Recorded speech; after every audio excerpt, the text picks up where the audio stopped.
का निवासियों को नव वर्ष की हार्दिक बधाई।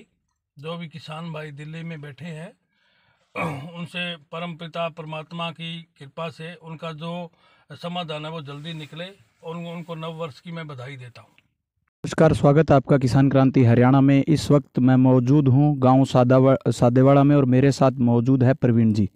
ये एक ऐसी शख्सियत है जो पिछली बार पंचायती चुनाव में सिर्फ 2 वोटों से पीछे रह गए थे और आइए इनसे आज चर्चा करवाते हैं। नमस्कार सर। नमस्कार। नमस्कार सर, सबसे पहला तो सवाल आपसे यही करना चाहूँगा जी कि आज दिल्ली के अंदर किसान का आज 38वां दिन है जी। आपका स्टैंड कहाँ है, आप कहाँ खड़े हैं जी? मैं किसानों के साथ हूँ और साथ रहूँगा। क्या मानते हैं 3 बिल में क्या गलत है? सरकार कितनी जल्दी फैसला जल्दी से जल्दी अगर सरकार दे तो बहुत अच्छा रहेगा। किसानों की बात सुननी चाहिए, सरकार को अच्छी तरह से सुननी चाहिए। इनको मद्देनज़र रख के ही पहले ही इनको साथ में लेना था। उस टाइम इनका जो कृषि बिल था उसको मद्देनज़र रखते हुए इनको कृषि बिल पास करना था।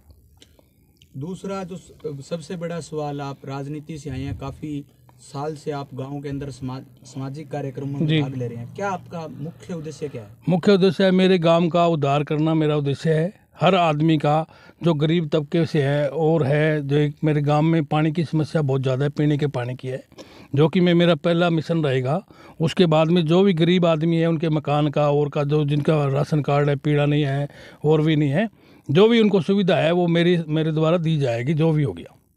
सबसे पहली प्राथमिकता क्या होगी? पानी की समस्या मेरे गांव की है। सबसे पहले प्राथमिकता मेरी पानी की रहेगी, जो कि मैं निजी तौर पर मेरे आप से भी करवा सकता हूं और मैं सरकार के द्वारा जो भी फंड मिलेगा उससे करवा के दूंगा। मेरा निजी मामला है ये, पानी की समस्या जो है हर घर की समस्या है।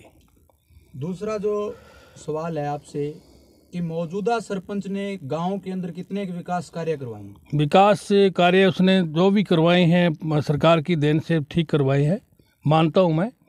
पर जो गरीबों का जो काम था ना उसने एक भी काम नहीं कराया। गरीबों आदमियों की जो गांव की जो गलियां हैं, मोहल्ले की गलियां हैं, ना टूंटी का विकास है ना पानी का विकास है। उनकी नरेगा अभी तक नहीं चली है, जिसके कारण वो 10 साल पीछे चले गए हैं। मेरे गांव के जो मजदूर है वो 10 साल पीछे चले गए हैं नरेगा ना चलाने के कारण।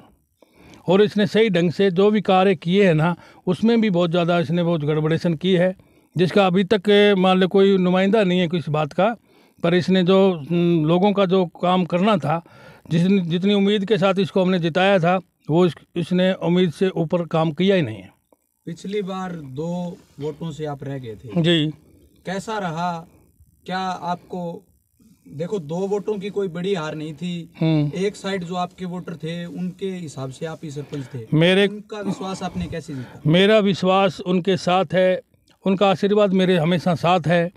और मेरे जो खिलाफ में जो सरपंच सुखविंदर सिंह जो खड़ा हुआ था उसका भी मेरे साथ अब की बार आशीर्वाद अच्छी तरह से। पर हमारा कोई उनसे मनमुटाव नहीं रहा, कभी भी नहीं रहा। हमारे गांव के विकास का एक मुद्दा है।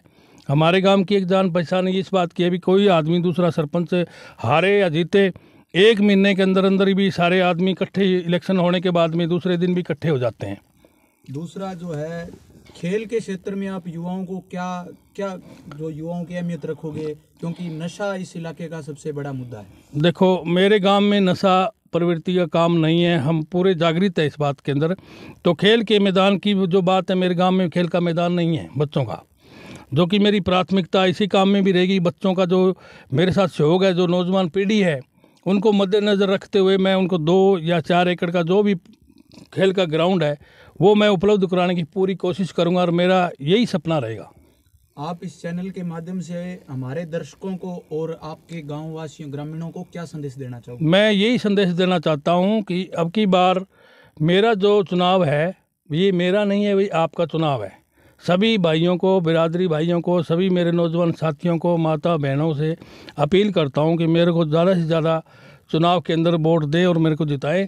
और मैं एक वोट का हिसाब, एक वोट का जो हिसाब है मैं तय दिल से करूंगा और उसका एहसानमंद रहूंगा ज़िंदगी भर। धन्यवाद।